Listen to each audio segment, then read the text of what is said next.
Hello, welcome to the self-learning platform by Dr. Sushma Singh. Today we are going to start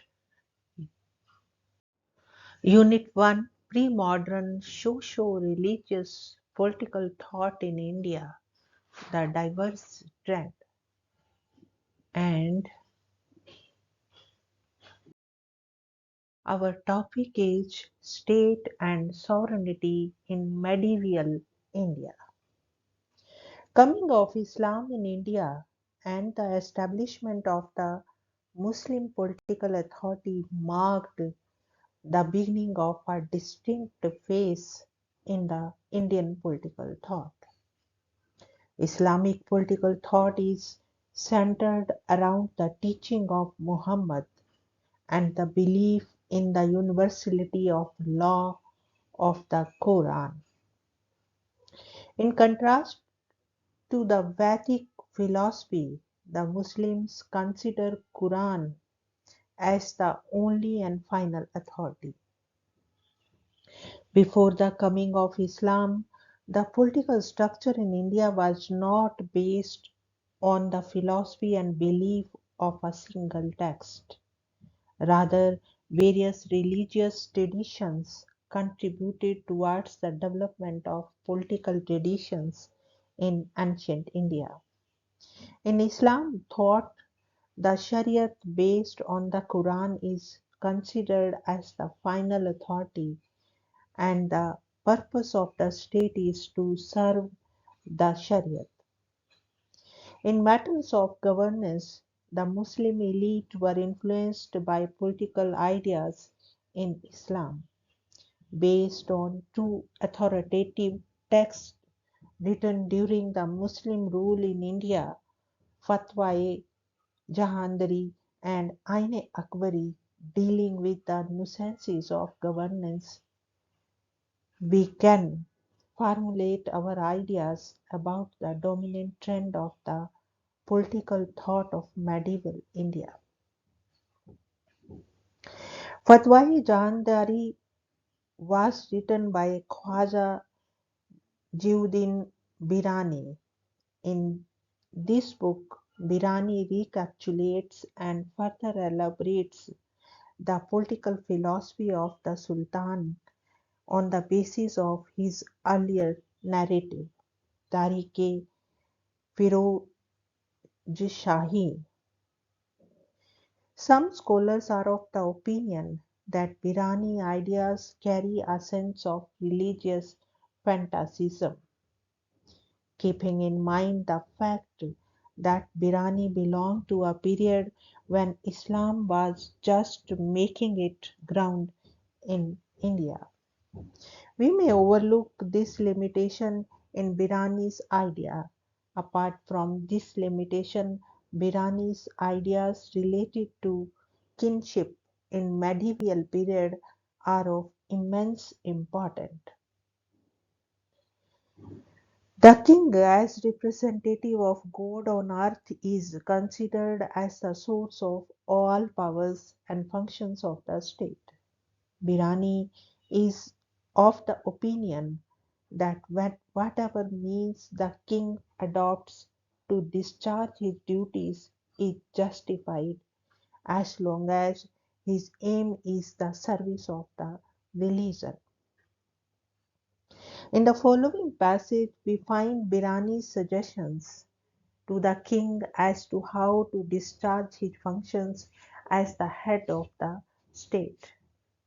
According to Al-Birani, it is the duty of the sultans, before they have made up their minds about an enterprise or policy and published it among the people, to reflect carefully on the likelihood of its success and failure, as well as its effect on their position, on the religion and the state, and on the army. In Birani's opinion, the king should devote himself to governance of his state in such a way that helps him in reaching nearer to God. Welfare of the religion and the state should be the ideal of a good state. A king should be guided by wise men. Bureaucracy is required to run the administration, and Birani is an advocate of blue blood aristocracy. He talks about the necessity of hierarchy in administration and points out the composition, classification, nature, and relation of bureaucracy with the Sultan and the people of the state. He is emphatically against the promotion of low-born men. He writes that noble-born men in the king's court will bring him honor, but if he favors low-born men, they will disgrace him in both the world. He says that kingship is based on two pillars, administration and conquest, and it is on the army that both the pillars depend. He also emphasizes on king's concern regarding internal security and foreign relations, along with the enforcement of the Sharia. To Birani, dispensing of justice is an essential function of a sovereign. Implementation of law and obedience to law should be the primary concern of a king. Birani refers to four sources of law: the Quran, the Hadith, tradition of Prophet, the Ijma, opinions and ruling of the majority of Muslim theologians, and qiyas, speculation method of deduction. To this he added Jawabit or state law as an important source of law in administering the state. With the changing complexion of society and growing complexities of administration, in addition to the accepted principles of traditional Islamic law, Birani advocated for Jawabit or the state laws, whose foundation is non-religious. State laws cannot be contradictory to the orders of the Shariat, and its primary objective is to regulate the works of various government departments and to foster loyalty. Birani also talks about the recognition of individual rights, that is, rights of wife, children, old servants, slaves, etc. And he considers the recognition of people's rights as the basis of the state. Punishment was considered as an essential means to maintain discipline in the state. Birani refers to various circumstances of the punishments, particularly the death punishment to be awarded by the king. The real importance of Fatwa Jahandari lies in the fact that it shows in what ways the original Islamic theory of kinship went through changes over the years in the Indian context. Mirani's vast experience in the working of the Delhi Sultan and the prevailing social order get reflected in his political ideas. The other valuable text on statecraft explaining the dominant trend of political ideas during the Mughal rule in India is Abul Fazl's Ain Akbari. Abul Fazl was one of the most important thinkers of the 16th century India.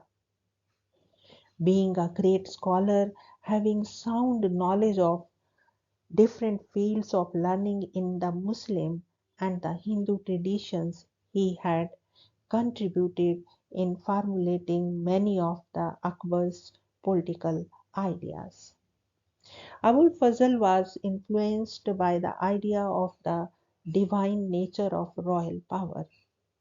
He made a distinction between a true king and a selfish ruler.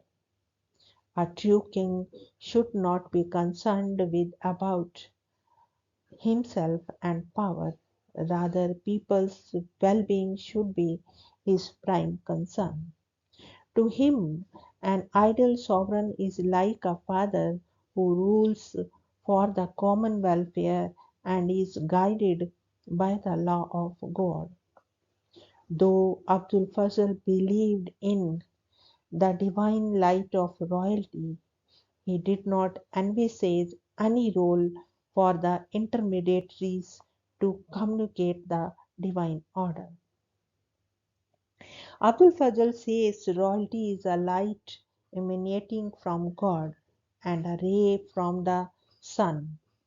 Modern language calls this light Fari Zizi, the divine light, and the tongue of antiquity called it Kian Kwaha, the sublime hollow.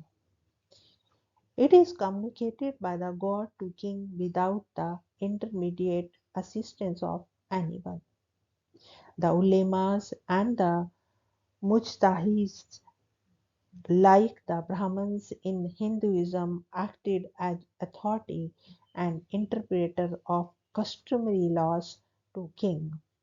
But in Abdul Fazl's formulation, the intermediaries are not required to interpret religious and holy law, and the king himself is expected to judge and interpret holy law. Abul Fazl writes that when the time of reflection comes and men shake off the prejudices of their education, the thread of the web of religious blindness bleak, and the eye sees the glory of harmoniousness. Although some are enlightened, many would observe silence from fear of fanatics who lust for blood but look like men. The people will naturally look to their king and expect him to be their spiritual leader as well. For a king possesses, independent of man, the ray of divine wisdom which banishes from his heart everything that is conflicting. A king will therefore sometimes observe the element of harmony in a multitude of things. Now, this is the case with the monarch of the present age. He now is the spiritual guide of the nation. At the core of his political ideas was the belief that the king should be guided by the principles of universal good and to fulfill his royal duty. He could go beyond the holy law. This was a significant shift in the matters of governance compared to earlier political thinking. The reforms introduced by Akbar through the abolition of jizya collected from the non-Muslims or a ban on cow slaughter reflected the spirit of new political theory articulated in Aine Akbari Abdul Fazl. Abdul Fazl was a believer in strong centralized monarchical government, and for better governance he advocated the distribution of works among various departments. It was with the help of a highly centralized bureaucracy that the Mughal sovereign ruled over the empire. Abdul Fazl classified society into a four-tier system where rulers and warriors occupied the first position. Learned people were placed in the second category, artisans and merchants in the third, and the laborers belonged to the fourth category. Although this was not based on an egalitarian philosophy, he talked about the importance of each category for the welfare of the state. Thus, the picture of political authority that emerges from the study of Aine Akbari was of a centralized monarchy, and the government principle of the state was the well being of its people. Now, the next topic is religion and polity. Discussion on the pre-modern Indian political thought will remain incomplete if we do not take into account the relationship between religion and polity. Let us begin with the views shared by Gandhi and Maulana Azad regarding the religion and politics. Gandhi said that those who talk about the separation of religion and politics do not know what religion is. Maulana Azad wrote that there will be nothing left with us if we separate politics from religion. It is interesting to note that these two great Indian thinkers belong to two different religious traditions, but both were of the opinion that religion cannot be separated from politics. It may be little bewildering as to how we can claim secularism as the guiding principle of Indian political tradition.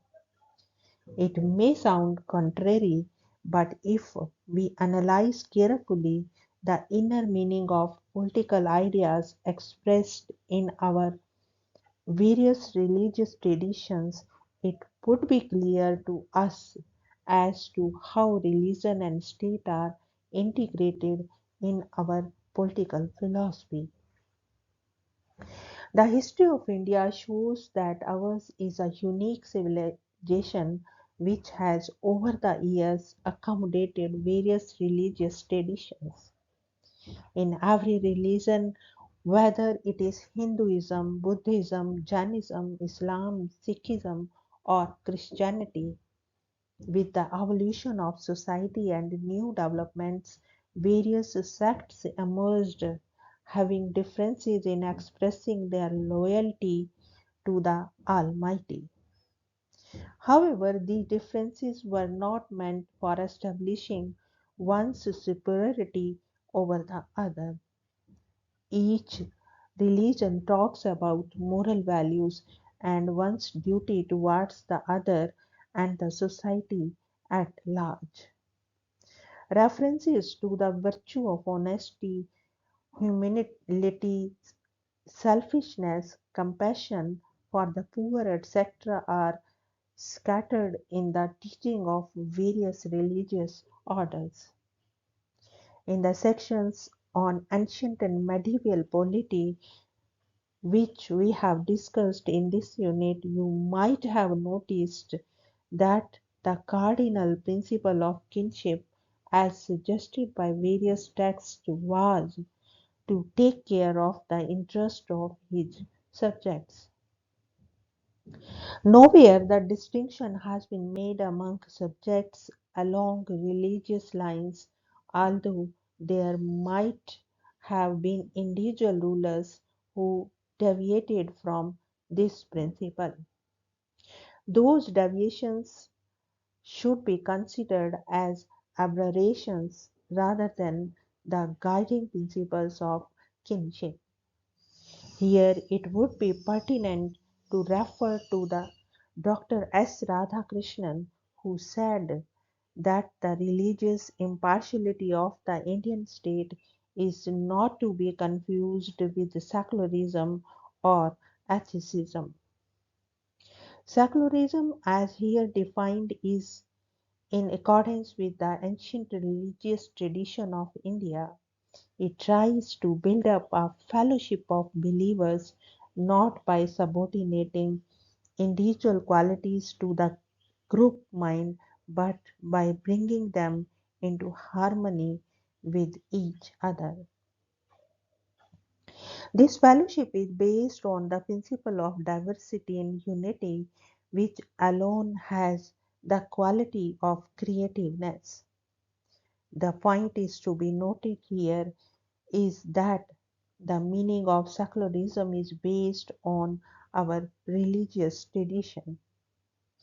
When we look at our past, we find that in the days of Brahminical domination, a section of our society started looking for alternative ways to realize the ultimate truth, and this search resulted in the emergence of Jainism and Buddhism. Many people, including the ruling authority, welcomed the new religious traditions. Similarly, when Islam came to India, there might have been attempts by a few to make Islam state religion, but we find that the same period witnessed the growth of Sufism or Akbar's Tahlil-e-Ilahi called Din-e-Ilahi, which focused on universalism. The same period is important for the growth of Bhakti movement. The Bhakti doctrine preached human equality, which is considered as direct impact of Islamic thought. It dreamt of a society based on justice and equality in which men of all creeds would be able to develop their full moral and spiritual stature. The Sufi orders had an influence on the teaching of the Sikh gurus, and among the followers of Guru Nanak were both Hindus and Muslims. A Muslim chronicler of Shivaji wrote by Shivaji during military campaign tried to avoid any insulting action against the Muslims, and if a copy of the Quran was captured by his soldiers, it was supposed to be respectfully restored to the Muslims. There will be no dearth of references in our various religious traditions to suggest that at the core of our various traditions lies the spirit of tolerance, universalism, and compassion for the humanity. These teachings from religious traditions are expected to be guiding principles of governance. Raj Dharma suggested more about the sovereign responsibility towards his subjects rather than misuse of power given to the sovereign by his subjects. It is within this framework that one should try to interpret the coexistence of religion and polity in India rather than finding the meaning of secular state as state divorced from religion. So, when many modern political thinkers give importance to religion in their political philosophy, we must try to understand its significance in proper historical perspective. At the same time, one has to be cautioned about the misuse of religious sentiments for particular sectarian interest. Now let us go through the summary of the unit. The unit deals broadly with the evolution of the political thought till the time of modern period. We have discussed the emergence of state and how various texts explained are in detail about the role of the sovereign. Monarchy was no doubt the predominant form of government, but within it the roles of its various constituents have been clearly spelled out. The concept of bureaucracy, welfare state, individual rights, and public opinion mentioned in various texts give the impression of a very developed scientific thinking prevailing in our early tradition. Values and morality were given more importance to the individual liking in the matter of governance. Cutting across time, the dominant ideology of the state was to protect the interest of its people. Religious idealism was given prominence to promote harmony and universalism within the state. In the backdrop of this discussion, we will now move on to the development of the modern Indian political thought in our next unit. Here we want to wind up today's lecture. Thank you so much for your attention, and we have come to the end of the unit.